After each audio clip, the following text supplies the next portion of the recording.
उनको ये बताना कि सच्चा और खरा दीन दीन इस्लाम है। उनको ये बतलाना कि हमारी भलाई, हमारी निजात अल्लाह को मानने में है और रसूल करीम अलैहिस्सलाम के दरवाज़े की गदाई में है। ये इस पूरी उम्मत के ज़िम्मे अल्लाह ने लगाया। हमारे यहाँ लोग ये समझते हैं कि मुझे निस्बत हासिल हो गई है, अब मेरा एजाज़ बन गया है, लेकिन जो चीज़ वजह निस्बत है उसको मैं इख्तियार करूं चाहे ना करूं। उस्ताद बड़ा बाइसे इफ्तिखार है, पर उसकी वजह इज़्ज़त ये है कि वो पढ़ाता है। और अगर वो पढ़ाए ही ना, वो कहे जी मैं उस्ताद हूँ मेरी इज़्ज़त करो, भाई आपका जो मनसब है वो भी तो पूरा करें आप। एक शख्स है जिसकी वजह इज़्ज़त ये है, वजह फजीलत ये है कि वो किसी को कोई हुनर सिखाता है, कोई काम सिखाता है, वो कहे कि मेरी इज़्ज़त तो करो, पर जो वजह है इज़्ज़त की वो मैं पूरी नहीं करूँगा। तो लोग कहेंगे भी जो वजह एजाज़ है वो तो आपने पूरा किया ही नहीं। इस उम्मत मुस्लिमा की जो वजह फजीलत है वो सबसे पहली तो ये है कि ये रसूल पाक की उम्मत है, ये सबसे पहला एजाज़ है। और दूसरी इसकी जो फजीलत अल्लाह के कुरान ने बयान की वो ये की कि तामुरून बिल मारूफ, ये लोगों को भलाई का हुक्म देने वाले लोग हैं। वो तन्हौना अनिल मुनकर, और ये लोगों को मुनकरात से, बुरी चीज़ों से, बुरी बातों से रोकने वाले हैं। इस उम्मत ने गलबे का काम करना था, दुनिया पे दीन के झंडे को बुलंदी देनी थी। हमारे यहाँ जो हमारा दीन है ना, इसे हमने बतौर मजहब के लिया है, बतौर दीन के नहीं। हम दीन इस्लाम को मजहब के तौर पर लेते हैं, नमाज पढ़ना, रोज़ा रखना, शादी का मौका आ गया तो चलो बाकी सारे काम अपनी मर्ज़ी के, और निकाह ज़रूर करना है, जाबो कबूल कराना है दीनी तरीके पर, अच्छी बात है। हम इसको बतौर मजहब के लेते हैं, बतौर दीन के नहीं। यानी हम कहते हैं कि हम मस्जिद के अंदर तो इसे कबूल करेंगे, लेकिन जब दीनी तौर पर कबूल करेंगे ना, फिर हम मुतालबा करेंगे कि कचहरी में भी रसूलुल्लाह का दीन होना चाहिए। फिर हम निफास की बात करेंगे, फिर हम इसके गलबे हुवल्लज़ी अरसला रसूलहू बिल हुदा व दीनिल हक, ये दीन है, व दीनिल हक के लियुज़हिरहू अला दीन कुल्ले। अल्लाह फरमाते हैं ये रसूल हमने इसलिए भेजे हैं दीन हक दे के, ताकि इस दीन को सारे दीनों पर गालिब कर दें, इसका गलबा हो। हमारा कुफ्र के साथ ये तरीका हमेशा ये रहा, गैरों के साथ, कि भाई दीन हमारा चलेगा, तुम हमें जिजिया दो, अपने मज़हब के मुताबिक तुम करो पूजा पाठ माज़अल्लाह जो तुमने करनी है, अगरचे वो दुरुस्त नहीं है। लेकिन अब क्या हुआ है, अब ये हुआ है कि निज़ाम उनका है हर जगह पे,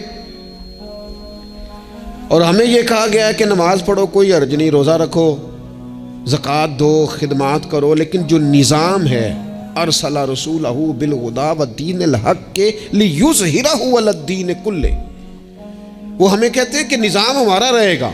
अमेरिका, अफ्रीका, बरतानिया में नमाज पढ़ने पर तो कोई पाबंदी नहीं, लेकिन वो आपको आपके कानून के मुताबिक निफाज़ दीन की इजाज़त। और यहाँ भी ये हाल है। हमारा सियासतदान क्या कहता है मौलवी नमाज पढ़े, कौन मना करता है, बड़ी मस्जिद बनाए, लेकिन सियासत की बात ना करे, वो गलबे की बात ना करे, वो असेंबली में दीन की बात ना करे। ये वो बुनियादी फ़र्क है जिसे समझने की ज़रूरत है कि जब तक निफाज़ दीन नहीं होता उतनी देर तक ये तफरीक ख़त्म नहीं की जा सकती कि ये अमीर है और ये गरीब है। उतनी देर तक, यानी आप तक नमाज तो आएगी अगर आप बतौर मज़हब दीन को लेंगे, लेकिन इंसाफ नहीं आएगा। इंसाफ घर में तब आएगा जब दीन नाफिज होगा। गरीब को उसकी दाद रसी उस वक़्त होगी जब कचहरी में और जब पार्लियामेंट में दीन आएगा। ये ज़रूरियात ज़िंदगी की तब पूरी होंगी, वरना ठीक है गरीब की मदद हो रही है, मिस्कीन से ताउन हो रहा है अपने लबोलहज।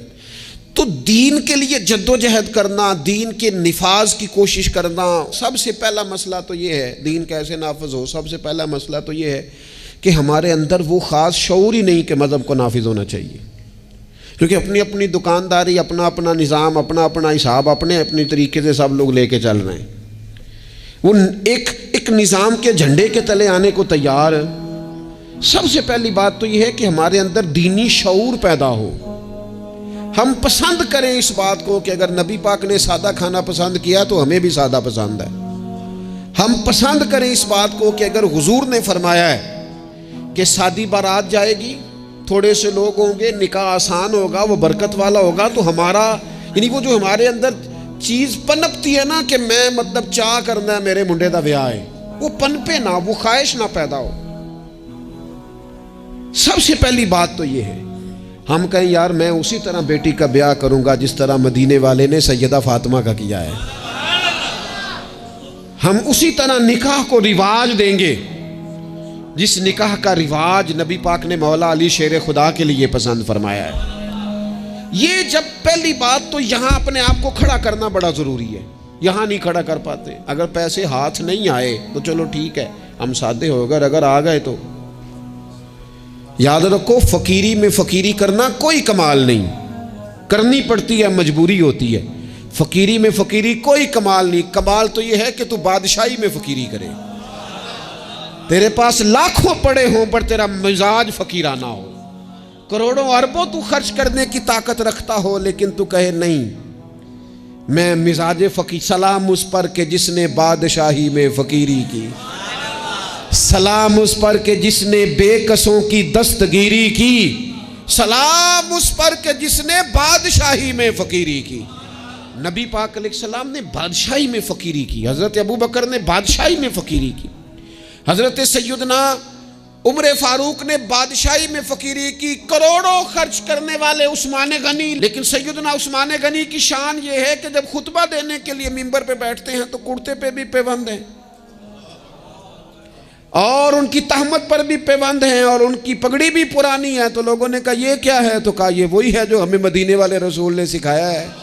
वो खर्च करना है दूसरों पर, वो सारे का सारा अपने ऊपर आला आसाइशें हासिल करना और पता नहीं कहाँ से कहाँ निकल जाना। हज़रत मौला अली शेर खुदा अमीरुल मोमिनीन है, लेकिन कूफे की जामे मस्जिद के बाहर खड़े होकर कहते हो मेरी ज़रा ख़रीद लो, तामत ज़्यादा पुरानी हो गई, अब तो पेवंद की जगह भी नहीं रही, अगर पैसे होते तो मैं ज़रा ना बेचता।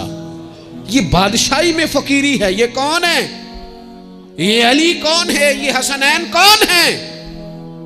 ये दुनिया के बाग के मालिक नहीं, ये तो जन्नत के मालिक लोग हैं, लेकिन बादशाही में फ़कीरी है। एक तो ये माहौल बनाएं कि दीन को बतौर दीन कबूल करें, जिसको तिजारत ना बनाएं कि मैं नफल पढ़ूंगा तो मेरा काम सही चलेगा, तो मैं फलाना काम करूंगा।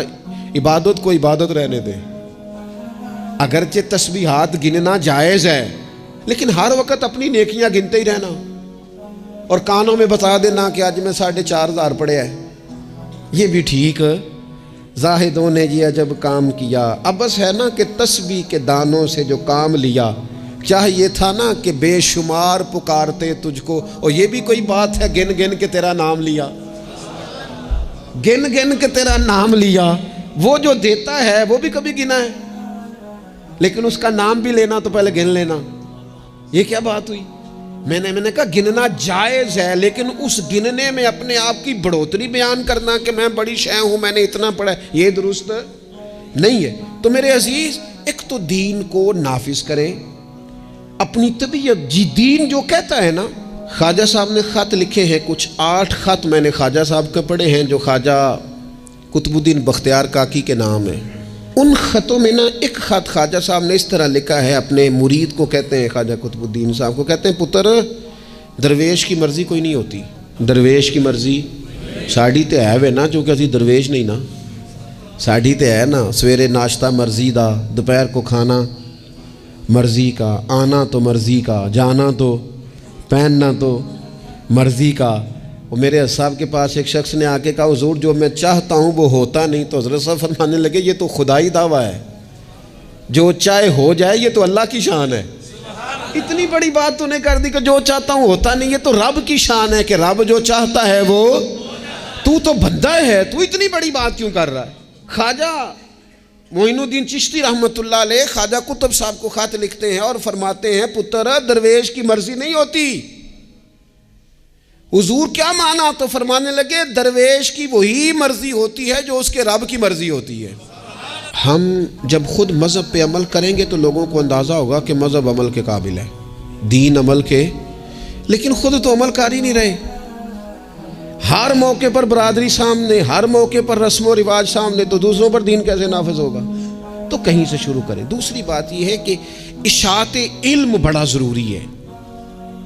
दीन की जो बुनियादी और ज़रूरी तालीमात है, देखिए किसी शख्स को की रोजी रोटी ठीक कर देना भी बड़ी बात है, लेकिन उसको इल्मी तौर पर मजबूत कर देना, उसको अल्लाह वाला कर देना, उसका तवक्कुल मजबूत कर देना, उसके मिजाज में सब्र पैदा कर देना, हौसला पैदा कर देना, खुददारी पैदा कर देना, इज्जत नफ्स उसकी तबीयत में डाल देना, ये उसकी जो खिदमत है ना, ये वाली, ये बहुत बड़ी खिदमत है कि आपने किसी बंदे को अखलाकी तौर पर दीनी, रूहानी और मजहबी मिजाज दे दिया। रसूलुल्लाह सल्लल्लाहु ताला अलैहि वसल्लम के ज़माने में सहाबों के पास करोड़ों अरबों खरबों रुपए नहीं आए थे, उनके पास क्या आया था?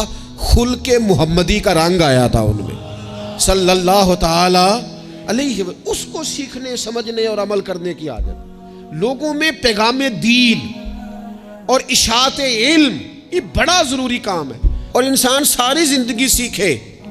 अभी भी कुरान मजीद अल्लाह के फजल से कई दफ़ा मौका मिला उसको तर्जमे तफसीर के साथ, मुख्तलिफ तफासीर के साथ सारा देखने का, लेकिन अभी भी बाज़-औक़ात पढ़ते हैं तो कुछ आयतों का नया माना समझ में आता है। कई दफ़ा पढ़ने पर चीज़ नहीं खुलती और दोबारा पढ़ी है तो खुल गई है। हुज़ूर अलैहिस्सलाम ने फरमाया, मेरा कुरान कभी पुराना नहीं होगा, जब भी पढ़ोगे ताज़ा ही मज़ा देगा। एक तो मिजाज इल्मी बनाए, दूसरी बात यह है कि डिलीवर करने का मिजाज हो, देने का मिजाज हो। उम्मत मुस्लिमा देती है, ये कशकोले तलब दराज नहीं करती। दुख सुनाना हर वक्त ये मिजाज पैदा करना कि बड़ी गरीबी, बड़ी आजमाइश, बड़ी परेशानी है, इससे तो बंदा कमज़ोर हो जाता है। तबीयत इस तरह की हो कि कोई सीख ले, कोई समझ ले, कोई उसके अंदर चीज़ पैदा हो जाए। अपनी खुदी को, खुददारी को बेदार रखना और किसी का नफ़ा करने की कोशिश करना। हज़रत उमर फारूक रदी अल्लाह ताला अन्हु सफ़र कर रहे थे, एक बूढ़े को भीख मांगते देखा, उसे पहचान लिया, फरमाया तू फलाना फलाना यहूदी नहीं? यहूदी। उसने कहा मैं वही हूँ। फरमाया भीख मांग रहे हो? कहने लगा मैं इस्लामी हुकूमत को जजिया देता हूँ, लेकिन अब बूढ़ा हो गया हूँ, कमाई नहीं कर सकता, तो जजिया तो देना होता है ना, तो मैं कुछ खैरात इकट्ठी करता हूँ, तो कुछ अपने अखराजात देखता हूँ और कुछ मैं जजिया देता हूँ। तो हज़रत उमर उसको पकड़ के लाए वज़ीर ख़जाना के पास। फरमाया जब तक ये बंदा ठीक था हमें जजिया देता था, अब जब तक ये बीमार है इस्लामी हुकूमत इसे मानना, इसके खर्चा दिया करेगी। ये उम्मत तो देने वाली है, इसको माना खर्च हम देंगे।